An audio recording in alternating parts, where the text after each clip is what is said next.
Inti dari perjanjian ini kemudian adalah Sultan Hamengkubuwono ke-1 memilih untuk melanjutkan tradisi lama budaya Mataram. Sementara itu, Sunan Pakubuwono III sepakat untuk memberikan modifikasi atau menciptakan bentuk budaya baru. Pertemuan Jatisari menjadi titik awal perkembangan budaya yang berbeda antara Yogyakarta dan Surakarta.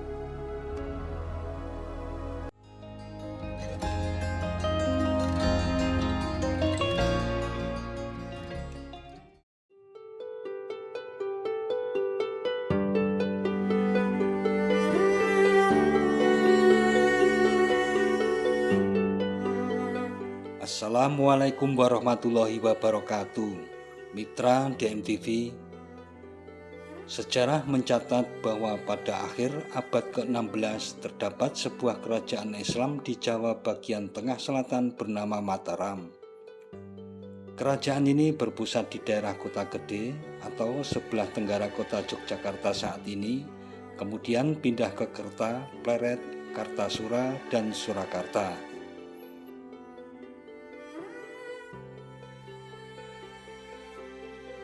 Lambat laun kewibawaan dan kedaulatan Mataram semakin terganggu akibat intervensi Kompeni Belanda.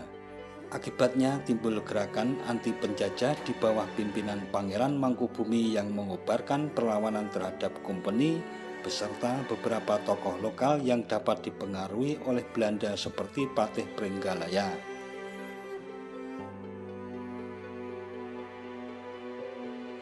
Untuk mengakhiri perselisihan tersebut, dicapailah Perjanjian Giyanti atau Palian Nagari.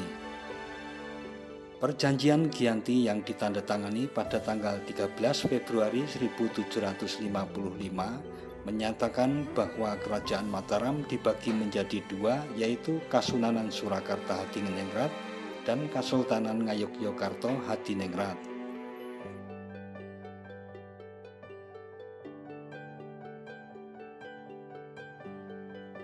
Surakarta dipimpin oleh Susunan Pakubuwono III, sementara Ngayogyakarta atau lazim disebut Yogyakarta dipimpin oleh Pangeran Mangkubumi yang kemudian bergelar Sultan Hamengkubuwono ke-1.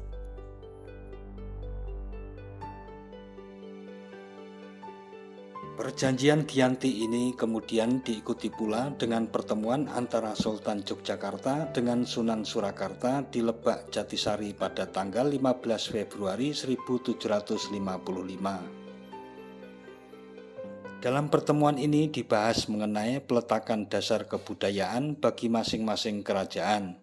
Kesepakatan yang dikenal dengan nama Perjanjian Jatisari ini membahas tentang perbedaan identitas kedua wilayah yang sudah menjadi dua kerajaan yang berbeda.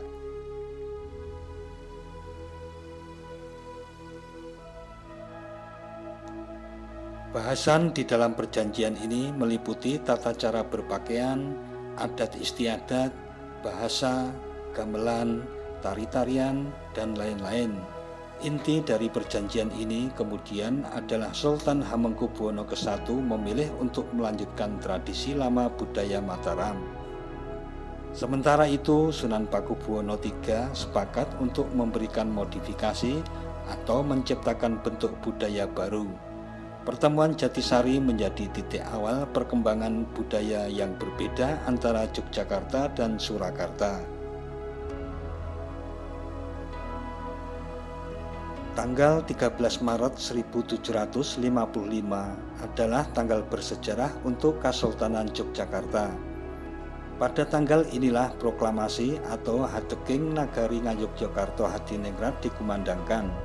Selanjutnya Sultan Hamengkubuwono ke-1 memulai pembangunan Keraton Yogyakarta pada tanggal 9 Oktober 1755.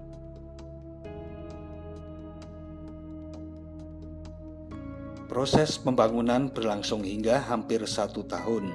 Selama proses pembangunan tersebut, Sri Sultan Hamengkubuwono ke-1 beserta keluarga tinggal di Pesanggerahan Ambar Ketawang. Sri Sultan Hamengkubuwono ke-1 beserta keluarga dan para pengikutnya memasuki Keraton Yogyakarta pada tanggal 7 Oktober 1756. Dalam penanggalan Tahun Jawa, peristiwa ini ditandai dengan sengkalan Memet Dwi Naga Rasa Tunggal dan Dwi Naga Rasa Wani.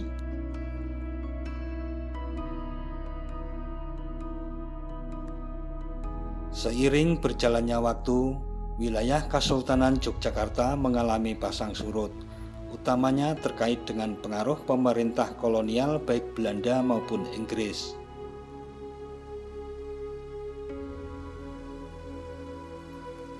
Pada tanggal 20 Juni 1812, ketika Inggris berhasil menyerang dan memasuki keraton, Sultan Hamengkubuwono II dipaksa turun tahta. Penggantinya Sri Sultan Hamengkubuwono III dipaksa menyerahkan sebagian wilayahnya untuk diberikan kepada Pangeran Notokusumo atau putra Hamengkubuwono I yang diangkat oleh Inggris sebagai Adipati Pakualam ke-1. Wilayah kekuasaan Kesultanan yang diberikan kepada Pakualam ke-1 meliputi sebagian kecil di dalam ibu kota negara dan sebagian besar di daerah Adikarto atau Kulon Progo bagian selatan. Daerah ini bersifat otonom dan dapat diwariskan kepada keturunan Pangeran Notokusumo. Oleh karena itu, sejak 17 Maret 1813, Adipati Pakualam ke-1 mendeklarasikan berdirinya Kadipaten Pakualaman.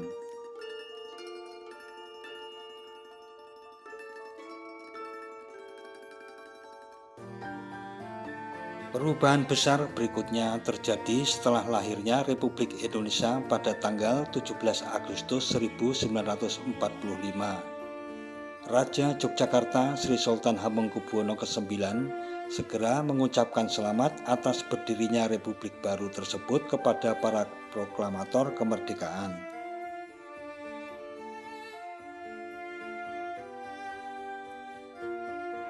Dukungan terhadap Republik semakin penuh manakala Sri Sultan Hamengkubuwono ke-9 dan Sri Paduka Pakualam ke-8 mengeluarkan amanat pada tanggal 5 September 1945 yang menyatakan bahwa wilayahnya yang bersifat kerajaan adalah bagian dari negara Republik Indonesia.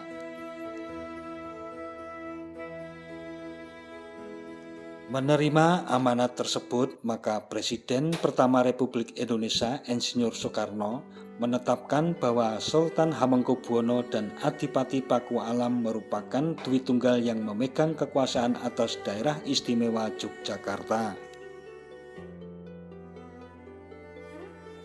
Sempat terkatung-katung selama beberapa tahun, status keistimewaan tersebut semakin kuat setelah disahkan Undang-Undang Nomor 13 Tahun 2012 tentang Keistimewaan Daerah Istimewa Yogyakarta.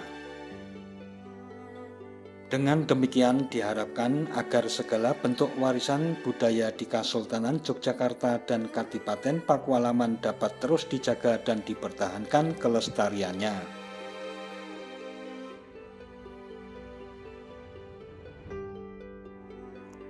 Nah, mitra DMTV, demikian tentang sejarah singkat perjalanan Ngayogyakarta Hadiningrat yang berawal dari kota gede hingga kota Yogyakarta. Jangan lupa subscribe dan tekan tombol loncengnya agar tidak ketinggalan dengan video-video terbaru dari DMTV. Sekian dan wassalamualaikum warahmatullahi wabarakatuh.